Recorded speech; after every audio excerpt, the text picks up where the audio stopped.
Vamos tomar nossa linha, né? Isso. Eu vou desligar minha câmera só para não onerar tanto a internet, tá? Mas qualquer coisa, eu tô aqui.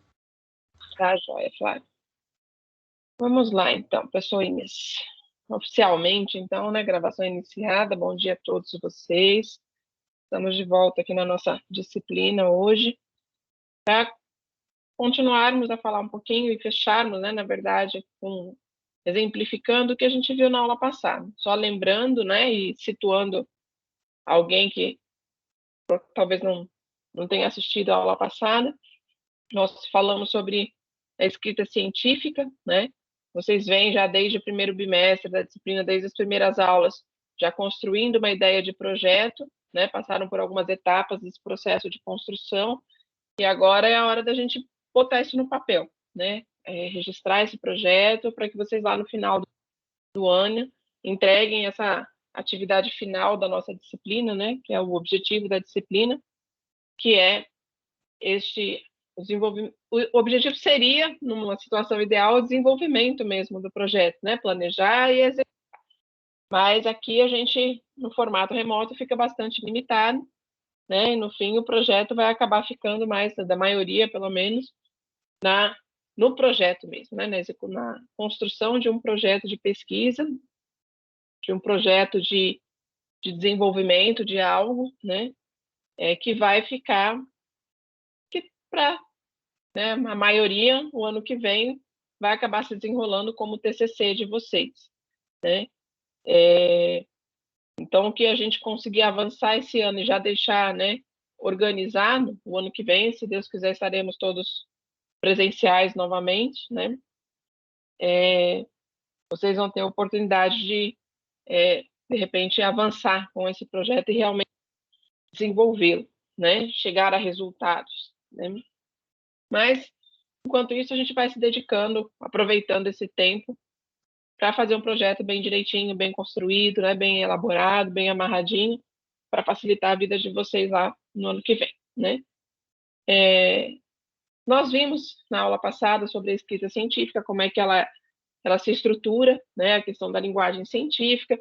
Pelo que eu percebi, boa parte disso vocês também já viram, né? Vocês tiveram a disciplina de metodologia da pesquisa, MPC, lá no segundo ano, e isso certamente já foi bastante discutido, uma série de questões teóricas a respeito de método científico, de pesquisa, né? De metodologia da pesquisa propriamente dita, né? Que vocês já estão aplicando e vão poder aplicar agora na construção desse projeto. Então, eu trouxe hoje, né, para exemplo do que a gente discutiu na semana passada. Eu fiz uma apresentação de slides com algumas questões sobre como nós escrevemos, né, um trabalho científico, um artigo, um projeto. E hoje eu trouxe para a gente ver na prática como é que isso se organiza, né? Então, eu vou primeiro colocar aqui para vocês um guia que tem no site da biblioteca, você já deve ter visto, né? Tem um modelo de TCC, tem um template para TCC, que é usado quando os alunos do campus fazem um TCC propriamente dito, com a estrutura completa, né, de elementos pré-textuais, desenvolvimento e elementos pós-textuais, tá? E há um modelo de artigo científico. O artigo científico ele tem uma estrutura básica muito semelhante à de um TCC, mas ele difere em alguns pontos, né? Por conta do objetivo final, né? Do artigo científico, que é divulgar um trabalho, né? Em congressos, em revistas, em anais, em qualquer tipo de veículo de informação científica. É diferente de um TCC, de uma dissertação, de uma tese, né? Que tem o objetivo de consolidar os resultados de um estudo, né? Nesse documento, né, que vai ser usado aí para concluir cursos, né, de capacitação, né? No caso, os TCCs são as formas de conclusão de cursos de graduação ou de cursos técnicos, né? A dissertação é a conclusão, é o trabalho final produzido ao longo de um curso de mestrado. A tese é o trabalho final produzido ao longo do curso de de doutorado. Então, eles têm o objetivo de trabalhos finais de cursos, né, especificamente. Enquanto que o artigo científico ele tem uma outra finalidade, né? Então, a estrutura varia um pouco. Embora um esqueleto geral possa ser reconhecido, né, em qualquer um desses tipos de escritas, né, de projeto, de artigo, de TCC, de monografias, dissertações, teses, eles são muito parecidos no esqueleto geral e diferem em algumas especificidades. Então, o modelo que a gente tem lá no site do campus, deixa eu colocar ele aqui, para artigo, que é algo mais próximo do que estaremos fazendo aqui, né? Não sei se vocês já viram, se já tiveram acesso, já baixaram esse documento, pessoal. Deixa eu ir lá no comecinho dele. No site da biblioteca, deixa eu tirar um pouco esse zoom. Esse documento é um PDF, tá? Vou diminuir, Paulo. Guia para elaboração de artigos científicos, foi redigido pela equipe da nossa biblioteca, pelo William e pela Ana, né? Que tem bastante informação relevante, importante, inclusive, né, para vocês. Maria, fala para ela que ela precisa assistir, tá? A gravação vai estar disponível lá no Moodle. O Flávio acabou de colocar aqui, né? Para quando ela assistir, ela avisar a gente, que daí a gente só confere lá nos relatórios, né, o acesso dela e a presença fica registrada, tá? Então, voltando lá para o nosso manual, né? Esse guia, ele traz, então, toda a estrutura, né? Que um artigo científico, e aí, por consequência, pessoal, um projeto, geralmente, ele segue uma estrutura muito parecida, né? Vai apresentar, né? Então, ele tem lá toda a organização detalhada por tópicos, então vale a pena vocês baixarem esse guia, tá na página da biblioteca do campus, certo? E uma abinha lá TCC, tem outra abinha artigo científico, certo? Vale vocês darem uma olhadinha, ele faz a referência de quais as normas, né, recentes que são aplicadas no artigo, né, na construção de um artigo. Então ele fala, né, tem a norma 6022 da ABNT, que é específica sobre estruturação de artigos científicos. Então o artigo pode ser de dois tipos, originais, de revisão. Ele vai explicitar essas diferenças. E aí as estruturas, os elementos, que a gente já comentou um pouco sobre algumas questões, né, disso na aula passada. Então, elemento pré-textual tem que ter título, tem que ter subtítulo, ou tem que ter, né? Se houver subtítulo, ele vem logo no começo. No idioma, em outro idioma, muitas vezes é opcional, depende de onde você vai divulgar e das regras de onde você vai divulgar, né? Por exemplo, eu vou mostrar para vocês hoje um modelo de projeto que a gente usa aqui no IF, né? No IFSP, como um modelo para os editais de bolsa, né? Que os alunos submetem artigos para os editais de pesquisa, né? Não é obrigatório se fazer a tradução para o inglês, do título, do resumo, tá? Agora, muitas vezes,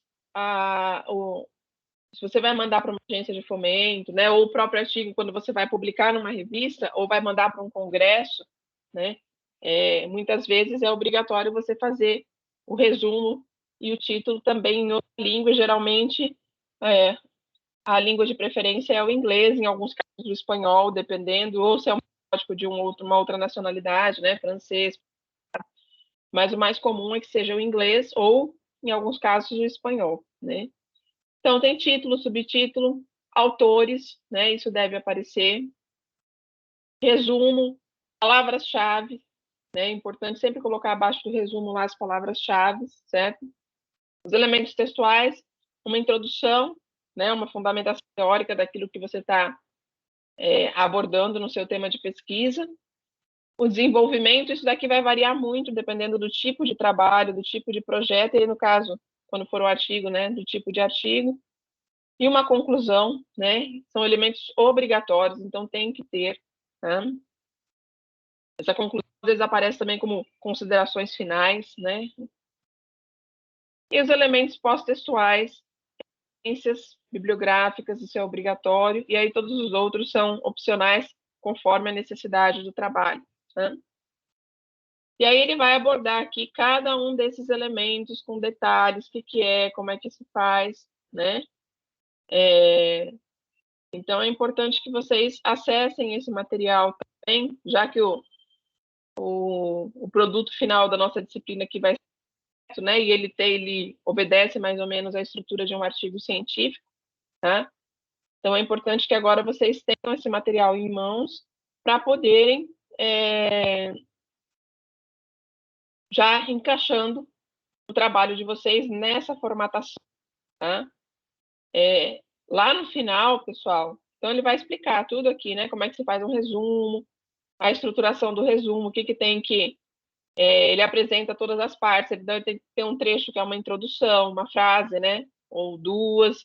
Ele vai apresentar o objetivo do trabalho, né? Ele tem que apresentar qual vai ser a metodologia usada, e aí, no caso de um artigo já mesmo, resultados e considerações finais. No caso de vocês que é um projeto, vocês não vão ter resultados, né? Vocês podem fazer apenas algumas considerações finais com os resultados esperados, né?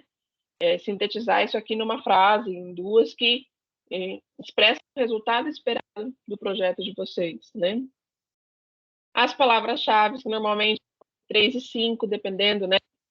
Pode ser mais ou menos, dependendo da regra, mas, no geral, são de 3 a 5 palavras-chave, né, que tem a ver com o seu trabalho. O resumo e as palavras de língua estrangeira, isso aí né, não é obrigatório no caso do nosso projeto aqui, né, não tem essa necessidade, né. Então, só demonstrando uma primeira página. Então, ele tem ilustrações que trazem, né, elementos textuais, como é que você vai escrever, né, conclusão, pós-textuais, se vão aparecer ou não. A questão das referências, tem aqui qual é a normativa, né? Ele dá um exemplo de referência, mas aqui só tem um tipo. Precisam consultar aí para fazer as referências de vocês, as normas, né? Dependendo do tipo de referência. É importante tomar esse cuidado, pessoal, porque o que eu vejo muito nos trabalhos que as turmas me entregam? Citar artigo e citar livro, a maioria faz corretamente, mas aí a hora de fazer a citação de materiais obtidos em versão digital e não em versão física, está faltando muita atenção, pessoal, aí nas normas da BNT para fazer esse tipo de citação. Então, é importante verificar as normas, né? Na página da biblioteca também tem lá um tutorial de como acessar essa norma. Nossos alunos todos têm acesso, né, a essa norma gratuitamente. Tem um procedimento lá no site da biblioteca, né? Glossário, se for necessário, dependendo do trabalho de vocês, apêndices e anexos, tá? E é legal que eles têm aqui no final a parte de apresentação gráfica, de formatação mesmo, né? Como que quais os tipos de fonte que devem ser usados, tamanho de papel, margens, tá? Tudo isso está aqui. Então vejam que é bem completo esse material que a biblioteca produziu e muito bom mesmo para vocês terem e consultarem na hora de fazerem as tarefas de vocês aí, no caso específico do nosso projeto, né? Margens, vejam que está tudo aqui, ensina como formatar. Lógico que a maioria de vocês já deve fazer isso, mas se alguém tiver dificuldade ainda, ele dá todo passo a passo, tá? Organização do texto, tudo está aqui. Tudo que vocês precisam está aqui exemplificado, bonitinho, tá? Então é importante. E tem lá o contatinho para vocês também, se precisarem, se ainda tiverem dúvidas, acionarem aí o pessoal da biblioteca, que ajudam sempre, né? Também atentos, tá? Joab está perguntando se material Pérgamo. Não, Joab, deixa eu abrir aqui na página do... Eu já boto o link para você. Eu esqueci de já deixar aberto. O site do campus tem hora que ele é muito... Eu não sei se sou eu que não... tem hora que eu demoro para achar as informações. Mas aí depois que eu achei...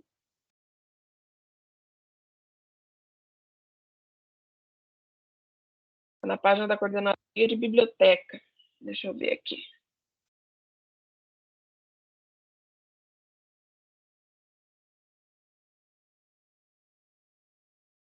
Mais documentos institucionais. Eu acho ele pouco intuitivo, sabe, do campus. Mas...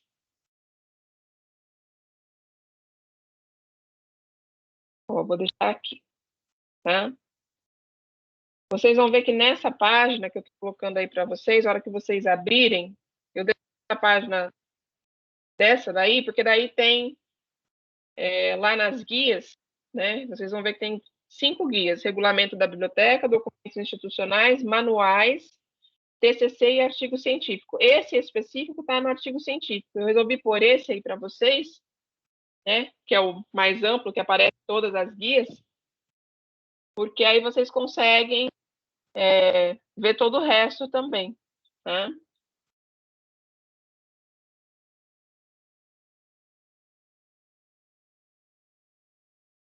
Ah, joia, Maria Clara. O aí o link, tá? Para você tentar mandar para a Stephanie. Às vezes pelo link ela consegue. Então, acessem lá, entra lá na abinha artigo científico, que tem esse guia certinho, tá, pessoal? Importante vocês baixarem, porque é muito bom, tá? Um material muito bom, mesmo produzido pelo pessoal da nossa biblioteca. Agora, na aula passada, né, e hoje aí esse guia ele traz toda essa estruturação, nós falamos então sobre a escrita, e aí eu resolvi pegar aqui um exemplo de um projeto para a gente revisar e ver na prática, né, aquilo que a gente discutiu na aula passada e que aquele guia ali também traz, né? Esse projeto, pessoal, é um projeto que foi submetido, né? Não tem os autores aqui porque é um projeto que eu recebi como parecerista para um dos editais de bolsa do IFSP, né? Não me lembro de que campus é esse, mas está salvo, né? Eu tenho tudo salvo aqui. Então, é um projeto de pesquisa. O que vocês vão fazer, estão construindo nessa disciplina é basicamente isso que eu vou mostrar para vocês aqui, né? E aí eu quero mostrar para vocês alguns detalhes na prática agora do que a gente viu na aula passada. Então, isso é um projeto real que foi desenvolvido, terminado o ano, aí, acho que é de 2019 esse projeto, né? Foi escrito, foi submetido a um edital para bolsa, né? Foi avaliado, pareceristas, né? Eu fui uma delas. E então eu quero mostrar para vocês a estrutura, né? No caso, como é um projeto para um edital em específico, os editais geralmente têm lá um modelo, né, que você tem que seguir. Mas a grande maioria é assim, né? É a identificação, o título. Então, lembra que na aula passada, né, quando a gente define um tema de pesquisa, é importante a gente pensar em alguns detalhes na hora da escrita do título, e que o título tem que estar claro, ele tem que trazer informações suficientes para que o leitor, na hora que leia esse título, né, ele já identifique sobre o que é aquele seu trabalho, sem dúvidas. Né? Porque às vezes a pessoa põe lá Jesus e sua obra no título, né, e fica aquele negócio super vago. E aí quem depois busca, né, referências para fazer o seu trabalho, passa pelo trabalho de vocês batido. Porque não tem, aquele título não está claro, né? Então a pessoa não sabe se aquilo se encaixa ou não. Tá? Porque a gente tem que lembrar que se nós estamos escrevendo algo, né, é para quem ler. Então, quanto mais claro eu deixar as minhas ideias para a pessoa que vai estar lendo, para esse grupo, sobre esse universo de pessoas que vai estar lendo, melhor. Tá? Então, vejam que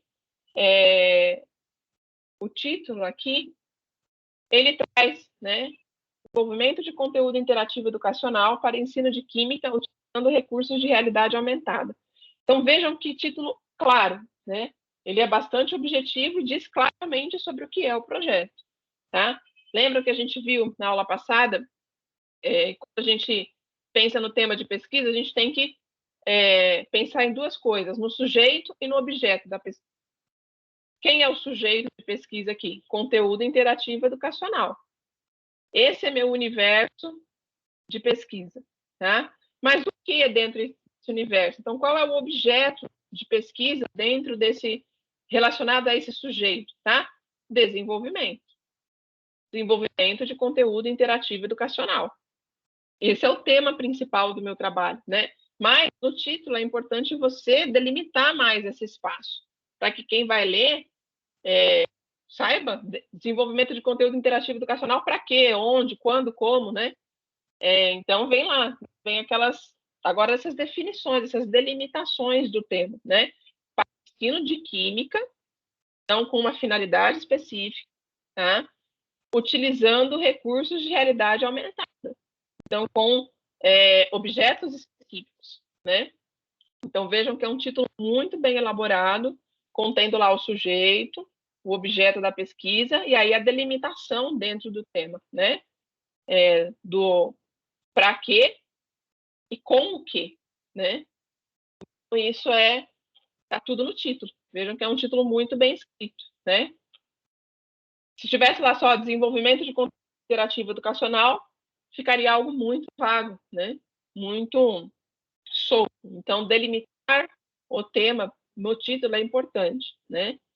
Área do conhecimento, isso aqui é um código da tabela do CNPq, para nossa questão aqui nesse momento não interessa. Não tem os autores aqui, pessoal, porque, lógico, como um projeto que foi submetido à avaliação para uma classificação para bolsas, né?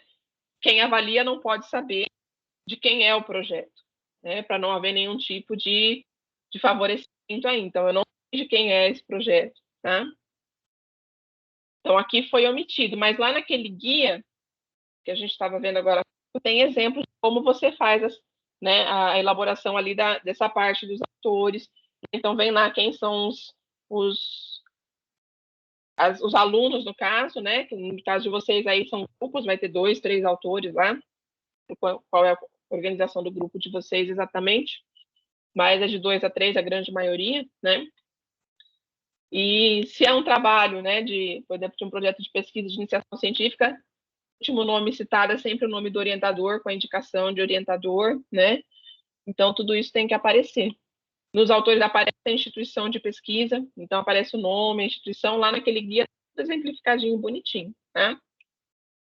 Vejam que vem um resumo na sequência, então, definido lá o título, né? Autores estaria aqui embaixo, resumo do projeto, certo? Esse resumo segue aquela organização que está lá no guia, mais ou menos, né? Geralmente, quando você trabalha com editais ou com submissão para congressos, revistas, há uma limitação de caracteres ou de palavras, então isso tem que ser observado sempre, tá?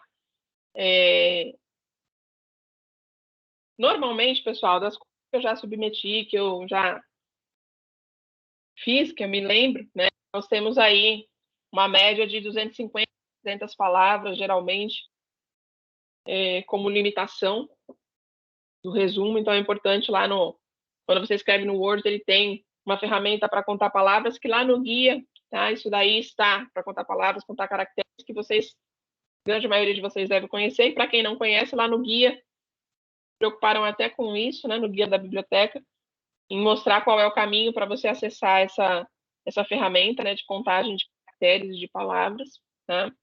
Então, vejam que ele traz um pouco como é um projeto, pessoal, aparece aqui só uma introdução, uma parte teórica, né, um resuminho teórico das questões envolvidas, né, com o tema, e aí, no final, né, que está aqui, ó, o objetivo do projeto, através dos aplicativos de AR, utilizando a câmera do smartphone para transformar modelos moleculares baseados em papel 2D em modelos 3D, para que o usuário possa manipular os objetivos desses trabalhos são Desenvolver, implementar e avaliar. Vejam a linguagem, tá? Desenvolver, implementar, avaliar um aplicativo de AR que transforme representações 2D em estruturas interativas 3D, tá? Poderia ter colocado aqui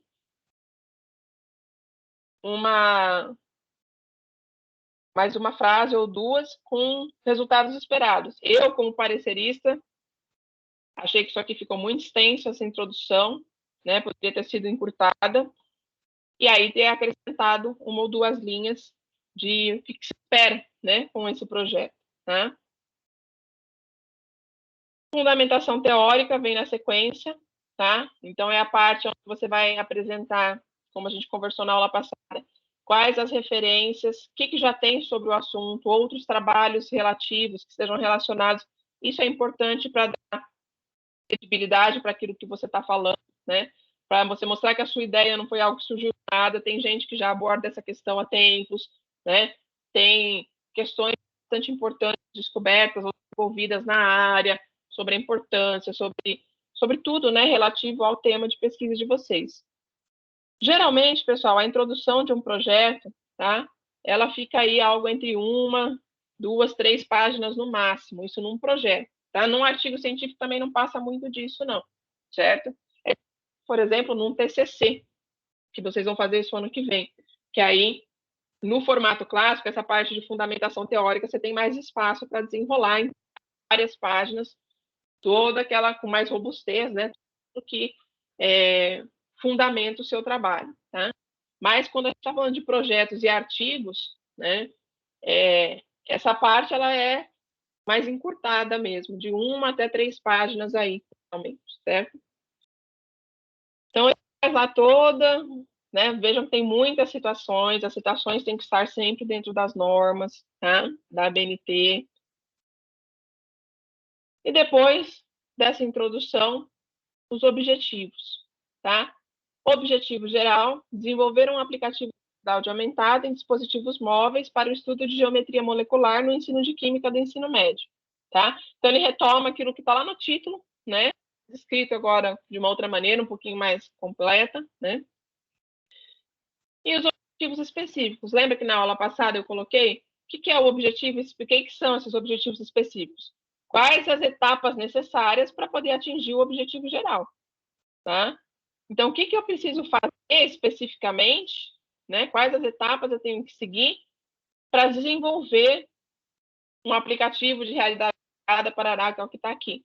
Então, tem lá, modelagem de estruturas de moléculas que possam ilustrar as principais geometrias moleculares, implementação dos mecanismos de reconhecimento, desenvolvimento dos recursos, compilação do aplicativo final, avaliar a qualidade do produto junto aos usuários finais, tá? Então, tem desdobramentos de quais as etapas que têm que ser seguidas para chegar nesse objetivo geral, para que esse objetivo geral seja atingido, certo? Bom dia, Stephanie. Qualquer coisa, depois você assiste o restinho da aula, tá? Aliás, restinho não, o comecinho da aula, tá? Que você perdeu. Tudo bem até aqui, pessoal? Se vocês tiverem dúvidas, vão colocando aí no chat, tá? Vão deixando registrado que eu vou alternando aqui para esclarecer, tá? Depois dos objetivos, a seção de materiais e métodos, né? Primeira descrição dos materiais que vão ser usados. Então, ele descreve aqui todas as tecnologias que vão ser empregadas no trabalho, tá? Explica um pouquinho sobre cada uma delas, ou em que momento elas vão ser usadas, para que elas vão ser usadas dentro do contexto global aí, né? Depois os métodos, a descrição de como, né? É importante lembrar, como isso aqui é um projeto, pessoal, a linguagem é sempre, né? Futuro. O projeto será desenvolvido. Que mais? Vamos ver mais aqui. Ele descreve aqui, né? As estruturas de geometria molecular serão desenvolvidas. Se isso já tivesse sido feito e eu estivesse escrevendo lá o artigo final, história final desse projeto, aí eu uso uma linguagem pretérita. As estruturas foram, os sistemas foram, né? E eu vou usar uma outra linguagem, tá? Então tem que observar isso, tomar esse cuidado, tá? É um projeto, então é tudo será, irá, fará, né? Não faremos, né? Tudo no futuro. Então, vejam, né? Aí ele descreve como será feito cada uma das etapas, usando aqueles materiais que já estão listados aqui em cima, tá? Então, tem tudo lá, agora mais detalhado, certo? Aqui, pessoal, se fosse um artigo científico, viria na sequência resultados e as discussões desses resultados, né? Como é um projeto, nós temos uma estrutura um pouco diferente, tá? Temos lá, na sequência, um plano de trabalho. Isso é importante, todo projeto tem que apresentar qual é o plano, né? Então, como é que você vai fazer em termos de tempo, né? Como que você vai desenvolver isso ao longo do tempo que você tem disponível. Então, essa forma de organização, ela é bastante comum, né, nos formatos aí de projetos. Então, primeiro uma tabela com as metas estabelecidas. Então, quais são as etapas detalhadamente agora, cada uma delas numeradas, né? Então, tem lá, ó, levantamento de requisitos técnicos, modelagem das estruturas, desenvolvimento do mecanismo, implementação, as entregas de relatórios, né, quando é pertinente, tem que aparecer também, né? Então, primeiro você faz essa tabela com as metas de trabalho, quais são todas elas, de 1 até quantas forem necessárias, né? Não tem uma limitação. E aí depois um cronograma, uma tabelinha simples também, né? Onde você lista lá o número das metas, mas você não precisar ficar colocando tudo aquilo lá, né? Escrito aqui, aquela tabela imensa, difícil de lidar. Passe uma tabela organizando aí como legenda, né? E aí aqui um cronograma, quantos meses de trabalho e o que você vai fazer em cada mês, tá? Vejam que não é necessário uma meta ser atingida para que a outra comece. Veja que muitas delas estão sobrepostas, né? Algumas podem ser feitas ao longo de todo o trabalho, né? É importante esse cronograma, tá, pessoal? Isso é planejamento. E aí, quando quem vai avaliar esse seu projeto for ler o seu trabalho, ele quer saber se você se planejou para isso, como é que você planejou fazer tudo isso ao longo do tempo que você tem, seja esse tempo 2, 3, 4, 5 meses ou o ano inteiro, tá? 12, 24 meses, quanto tempo você tem disponível para realizar esse seu projeto, tá? Então, esse cronograma mostra ali as etapas, né, de desenvolvimento ao longo do tempo disponível. Viabilidade de execução, um projeto que vai para uma agência de fomento, a gente chamaria esse tópico, na verdade, de orçamento, né? Quanto esse projeto vai custar, os materiais, né? Toda a parte que a gente viu na semana passada, né?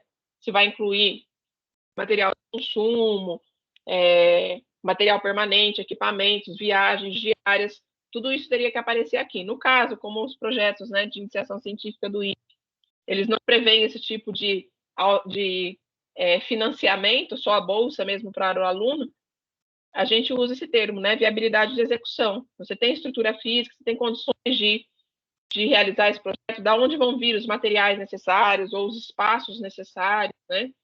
Então, aparece aqui, né, ó, vai ser desenvolvido em parceria com a coordenação dos laboratórios, do centro, utilizando toda a infraestrutura de hardware e software existente nas dependências do CTI e FSP Campus Side Campinas, esse é o Campus Campinas, tá?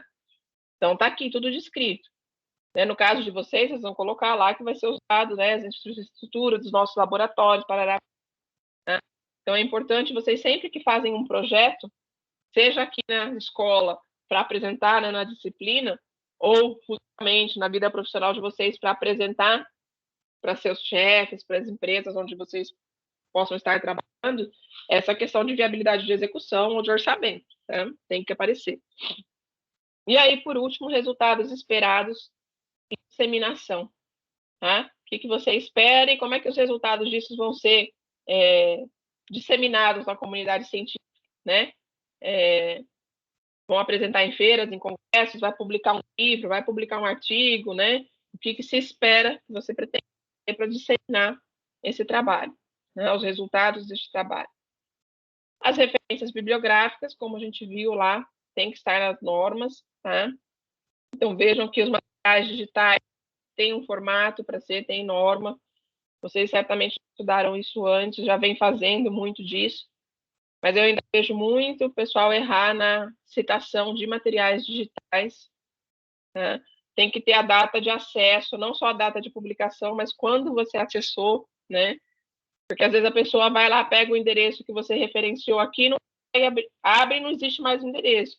Ela tem que ter uma noção de quando foi que você acessou. Ah, não, ó, já faz tempo que a pessoa acessou, esse material já não está mais disponível. Ou não, a pessoa acessou outro dia, poxa, já não está mais, né? É importante ter a data de acesso, né?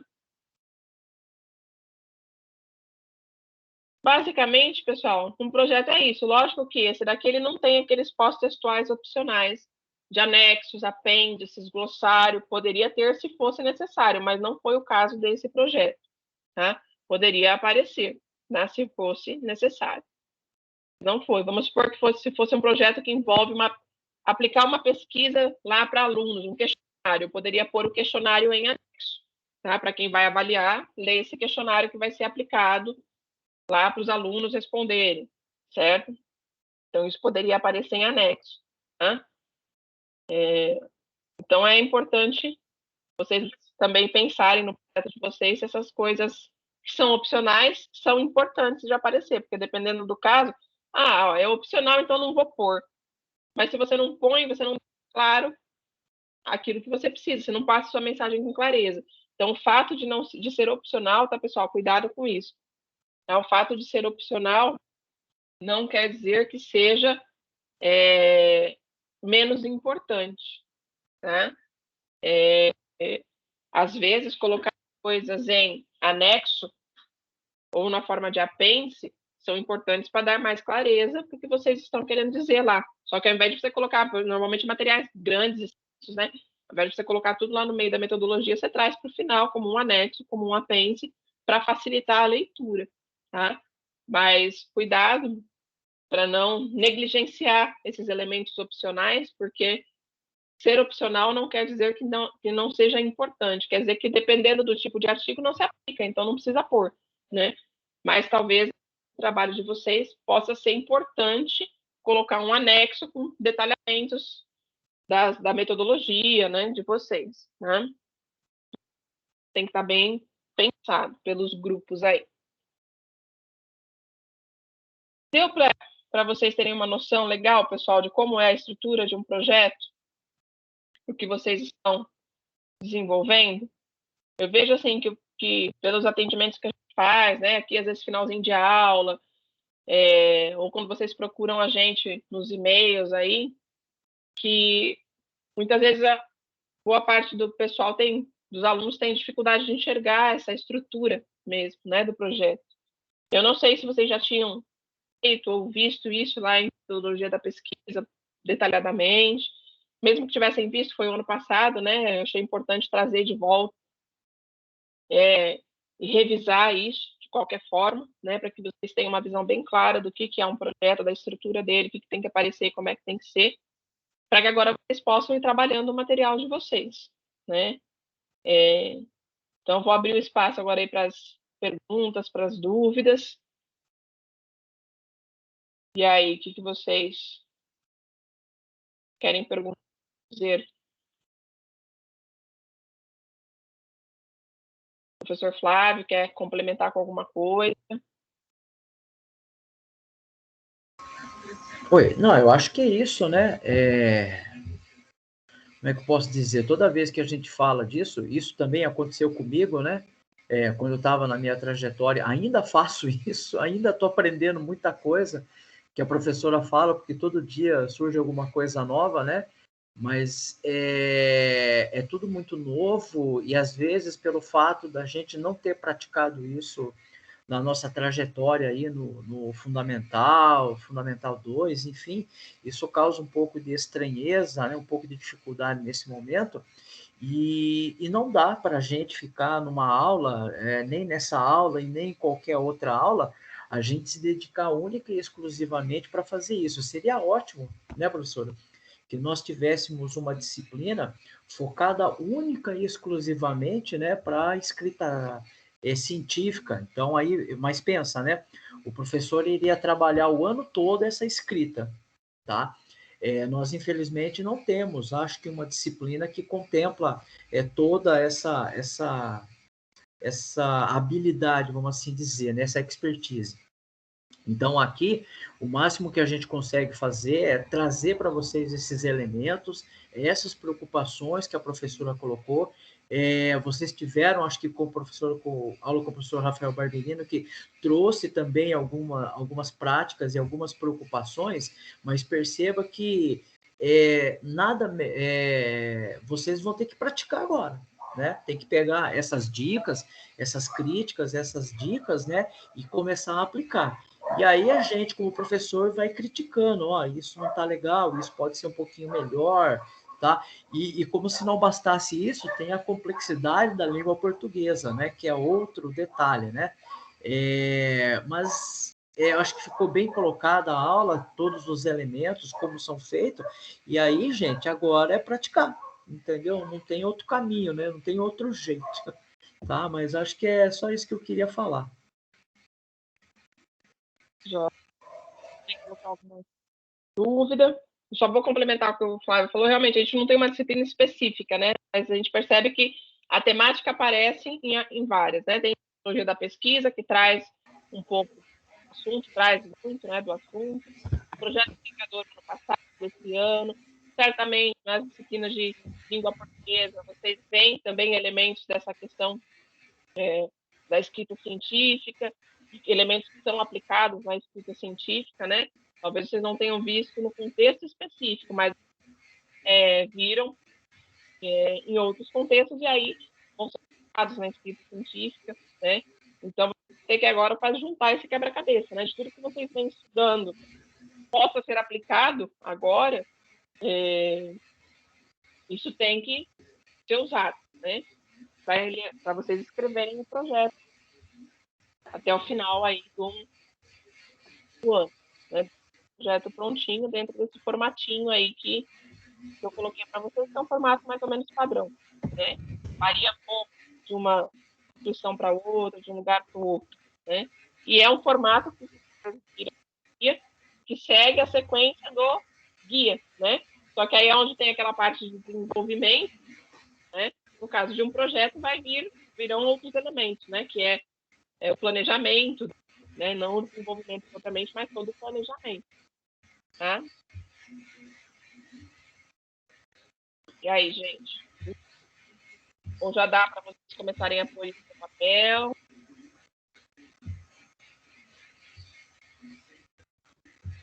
Amigo, gente. Silêncio, né, Flávio? A gente nunca sabe, não entenderam nada. Não, a gente acaba ficando, né? Bom, eu acho que não adianta também a gente ficar aqui, né? Eu acho que um número de páginas a cara está perguntando, né? Vamos. Não, Bom. Assim, olha, pode falar, Flávio, desculpa te interromper. Eu não entendi. Você fala a questão do número de páginas que um artigo, um TCC tem que ter, por exemplo, é isso que você está questionando? Qual o número mínimo, máximo, é isso? Carlos? Bom, vamos lá. Com relação a TCC, vamos começar pelo TCC. Não existe um número mínimo e nem máximo, tá? Pelo menos, o que você tem que fazer no TCC? O assunto que você tem que tratar, ele tem que ficar claro e objetivo da onde que você partiu e para onde você foi. Então, é muito difícil a gente dizer que tem que ter um número mínimo e um máximo. Normalmente, se você der uma olhada nos trabalhos de TCC, que tem no Instituto Federal, na biblioteca, lá no Pérgamo, você vai ver que, normalmente, é muito difícil você ver um TCC, mesmo do técnico, com um número mínimo de 50 páginas, tá? Normalmente, não existe um padrão. O que eu vejo, existe uma média. Eles ficam entre 60 e 100 páginas. Tem que entender também que um trabalho muito extenso fica muito ruim para ler, tá? E aí, se você acaba tendo um trabalho muito Pensa, por exemplo, um trabalho do integrado ter 200 páginas. Aí o professor que vai ler fala, mas espera um pouquinho, né? A referência que ele vai ter é um doutorado, é um mestrado. Normalmente, um mestrado vai ter aí 100 páginas, 120. E perceba que já é um estudo mais elaborado.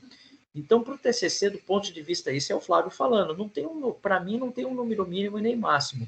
O que você tem que fazer é trabalhar o seu tema de forma clara e objetiva e deixar ele claro para quem vai ler, tá? Para os artigos normalmente, esses sim, tem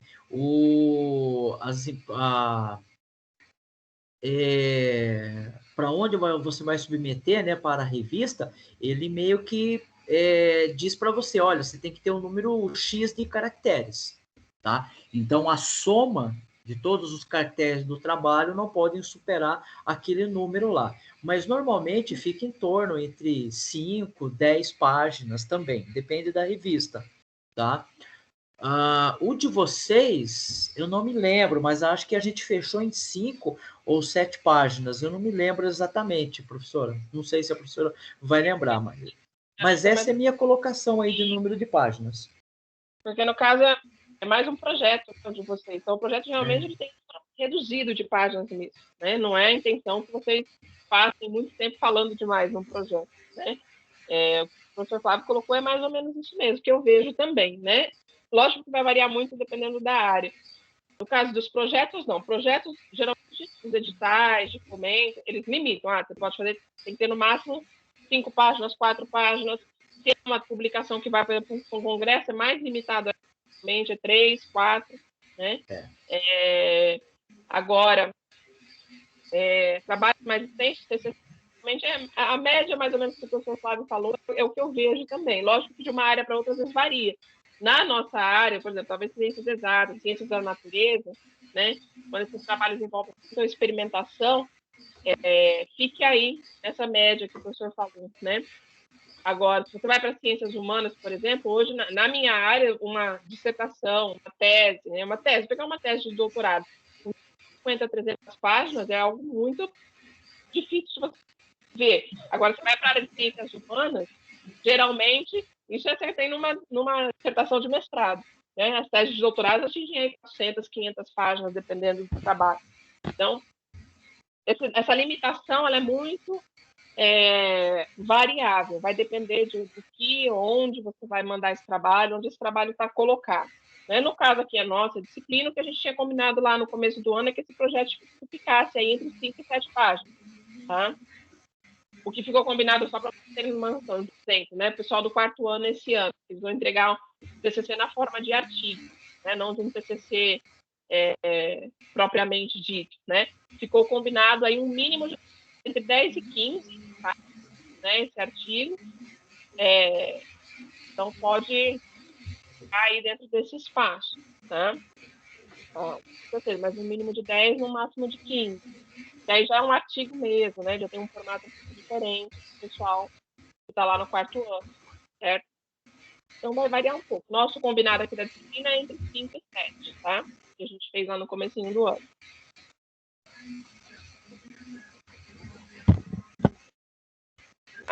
O Joab está dando uma ideia interessante aí, ó. É o Joab? Isso, ele colocou no chat, né? Sugerindo de criar uma pasta no Drive para que o pessoal alimente materiais que trabalharam nas disciplinas de pesquisa, né? Chavinhas, mapas mentais, dissertações, tudo que já estudaram ao longo do curso em diferentes disciplinas. O Fábio está sugerindo de compilar mais, assim, todo mundo pode ter acesso para ajudar na escrita aí, né? Desses vocês. Né? Está propondo? Entendi corretamente? Sim, professora. É isso. Não sei se o pessoal vai concordar, mas acho que talvez assim a gente consiga criar um material bem completo, assim, porque cada um deve ter pelo menos uma pasta Drive, no HD, algum conteúdo que fez há 1, 2 anos, como fichamento talvez, e compartilhando assim, fazendo subpasta nessa pasta do Drive, organizando bem bonito, assim. Acho que dá para todo mundo usar, fica mais fácil, assim, na hora de consultar também o material. Vamos ver. Acho uma sugestão, Joab. Vocês criam um banco de dados, uma base de dados com informações que alguém não tenho mais, não lembro, perdi um trabalho lá que eu fiz parecido, ou um material que o professor disponibilizou na época, eu não baixei, e não sei o que, não peguei, né? E aí quem um ajuda o outro aí nessa história, né? Com os materiais que vocês têm das outras disciplinas também, né? Eu acho legal, acho uma boa ideia. Se o pessoal topar, fiquem à vontade para criar essa pasta e subir esses materiais, tá? Eu acho uma boa ideia, sim. Mais alguma coisa, pessoal?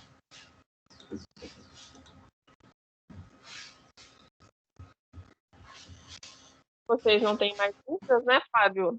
Eu só estou dando uma olhadinha no nosso cronograma aqui. Semana que vem é semana de recuperação, né? Paralela, contínua, então aquela semana que a gente não tem aula. E no dia 22, nós temos a aula de novo, né? Semana B novamente, vai ter uma inversão de semanas aí na sequência. Tá. Então nós temos a aula dia 22. Vamos combinar o seguinte, pessoal. Tentem levantar esses materiais, já vão olhando o trabalho de vocês, tá? E agora, basicamente, o que a gente tem que fazer, né, Flávio, é botar esse projeto no papel, né? Isso. E nós vamos orientar, ajudar vocês com isso. Então, seria a dinâmica, mais ou menos, se a gente tivesse presencial, é mais ou menos assim, né? A gente, seria assim, agora é a hora de vocês trabalhar e a gente descansar. É mais ou menos isso, mas o sério é o seguinte, vocês têm que começar a escrever e começar a mostrar para a gente, para que a gente possa ver se está no caminho. Então, vocês vão perceber que daqui para frente, a dinâmica da aula vai ser mais promovida por vocês do que para a gente, porque a gente chegou num ponto agora em que a gente não tem mais elementos, né? Vocês têm que começar a escrever e a gente vai começar a olhar, fazer essa correção. Se nós tivéssemos presencial, a dinâmica da aula seria essa: vocês estariam no laboratório, seria o momento para vocês conversarem, escreverem, e aquele momento para você chamar o professor e perguntar: olha, eu estou pensando em fazer isso, o que você acha? Você acha que eu posso escrever desse jeito? Você acha que isso daqui entra melhor aonde aqui no trabalho, estruturalmente? Né? Seria mais ou menos essa dinâmica daqui para frente, a partir do dia 22. Então é importante agora que vocês tenham essa produção, tá, pessoal? Toda semana de aula aí, né? Cada 15 dias que vocês caminhem um pouquinho ao longo desses 15 dias e venham trazendo as dúvidas para a gente, porque senão fica também sem ter muito como contribuir, né? Se vocês não trouxerem o que está pegando, onde que está, mostra, ó, já fizemos assim, tá bom assim, né? Então, vamos deixar combinado para dia 22 vocês já começarem a trazer essas informações para a gente, de como é que estão, como é que está o andamento do trabalho, quais são as dúvidas. Então, é importante que daqui para frente vocês participem, como o Flávio falou, que a gente de teórico para apresentar na disciplina, a gente já fez até agora, né? Do início do ano até agora.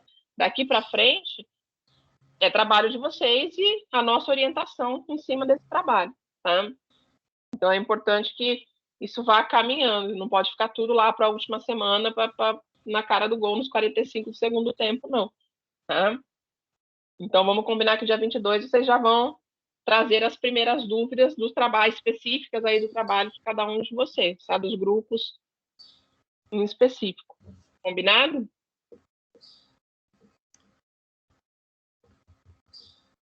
Então, tá jóia. Ótimo. Então, a gente pode encerrar aqui. Deixa eu parar a gravação. Isso.